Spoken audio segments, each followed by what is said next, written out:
I didn't know where I was when I came to, but the air reeked of alcohol and sweat. My mouth was taped shut. My arms and legs were tied to a chair and the lighting was dim, flashing intermittently like I was in some kind of club. Valentina sauntered over, hips swaying, holding a glass of some dark-colored drink. She looked way too pleased with herself. About time you woke up. My voice came out muffled but sharp. What the hell do you want from me? You think you can just kidnap me and get away with it? When I get out of here, I'll have you arrested. She let out a cold laugh and grabbed my chin, squeezing hard until it hurt, forcing me to meet her eyes. You think you're in any position to threaten me? That's cute. I had just finished laying out my plan with my husband. She sneered. And then you showed up. I know damn well you heard everything. Of course I couldn't let that slide. Lucky for me, I got to you just in time. You're always in my way, aren't you? A sharp, metallic taste filled my mouth. Blood. My lower lip had split open and a dull throb pulsed along my jaw. I spat the blood onto the floor and glared at her. Nick already knows I called him. I growled. The second I go silent, he'll know something's wrong. He'll come looking. You ready to deal with that? Nick. She laughed again, this time softer, crueler. He could tear the whole damn city apart, for all I care. But he won't find this place. And honestly, by the time he even gets close, you'll already be dead. We've lined up dozens of guys just for you. A chill went down my spine. My stomach twisted in horror. What the hell do you mean by that? But she didn't answer. Instead, she yanked me out of the chair and shoved me into the center of the dance floor, right under the pulsing lights. Then she turned to the crowd and shouted, "Boys, this one's a gift from me. Go wild. Do whatever you want. Hell, break her if you feel like it. I won't stop you." The men around us erupted in cheers and laughter. They got up, eyes full of hunger, grinning like wolves circling a kill. I screamed into the tape, struggling with everything I had, but the ropes only cut deeper into my wrists and ankles. "Get away from me. Don't touch me," I shouted when the tape finally slipped off. Two of the men lunged at me, grabbing my clothes and yanking hard. I kicked and thrashed, but it was useless. Fabric tore. My skin was exposed to the cold air. "Damn, look at that body," one of them leered. "Bet she's had her fair share of fun before. This is gonna be good. Better than Valentina, that's for sure," another said, licking his lips. "Look at those curves. Quit talking. I'm going first. Gonna ride her into the ground." They all started laughing, throwing around crude remarks as their filthy hands roamed across my body. My stomach turned violently. I gagged, bile rising in my throat, and then, without thinking, I sank my teeth into one of their hands, hard enough to rip flesh. The taste of blood mixed with their rank body odor made me gag harder,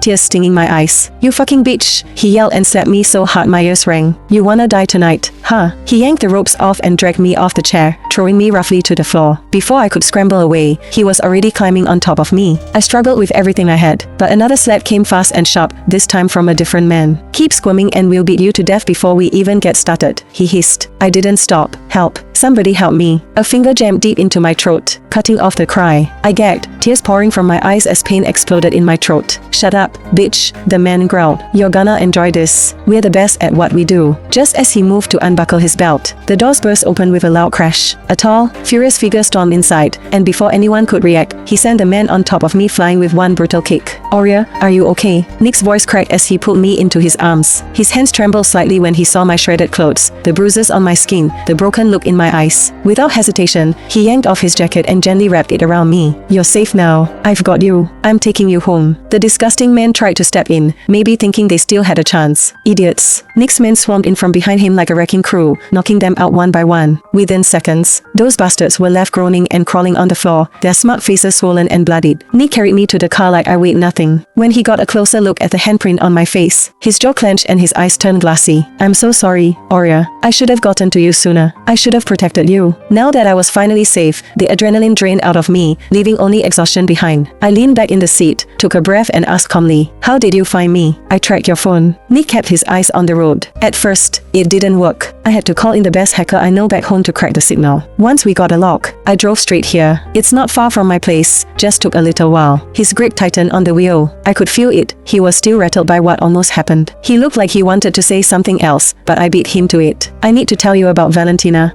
I know," he cut in. Nick didn't even flinch. His voice was eerily calm, too calm, and that caught me off guard. "What?" "I know everything," he said flatly. "I know she's married. The second she heard about me and Gianna, she ran off to get plastic surgery to make herself look like her. She was trying to worm her way into my house, seduce me and bleed me dry to bankroll her husband." My brows furrowed. "How do you know all that?" "I had her investigated," he said, eyes fixed on the road. "She and her husband are in custody now. My lawyers are making sure they don't walk out free." Then he turned to me, his gaze softening as he reached for my hand. "Aurea, come back to me. Let's start over. I need you. Jaden needs you too." I pulled pulled my hand back slowly, the chill in my voice unmistakable. Why do you want me back? He hesitated for half a second, then said, because I love you. I let out a quiet laugh, one without warmth. If something had happened to me today and your friends found out, would you still want me? His expression cracked. For a second, I saw it, that flicker of hesitation. But then he said, of course. I love you. All of you. He said it convincingly. Maybe even believed it. But I could see through him. Nick was the type who cared deeply about appearances, about pride. He couldn't stand the idea of someone tarnishing what he saw as his. If I had been violated, he might still love me, but he'd never let me face the world again. At best, he'd hide me away like a secret. The same way he tossed Gianna aside when her past caught up with her. I stared at him for a long second, then said quietly, Nick, you can lie to everyone else, but not to yourself. Your pride will always matter more than your love for me. And that was the truth. Strangely, I felt a sense of relief. Thank God I never fell in love with him. If I had, I don't even want to think about where I'd be now. Nick's face darkened. He didn't argue, didn't say another word, just drove me back in silence and dropped me off at my place. After I showered and scrubbed every trace of that nightmare off my skin, I finally curled up in bed. My body still ached, but the worst was over. Then my phone rang. It was Jaden. My first instinct was to ignore it. I was still reeling from everything that had happened tonight, and I honestly didn't know if I had the emotional energy to deal with him right now. But then I remembered, Nick had saved me. Whatever his reasons were, he had stepped in when it counted. Maybe, just maybe, answering wouldn't hurt. I swiped to pick up the call. Mom, I heard what happened. Are you okay? Did they hurt you? Jaden's worried voice echoed from the other end of the line, cracking a little with panic.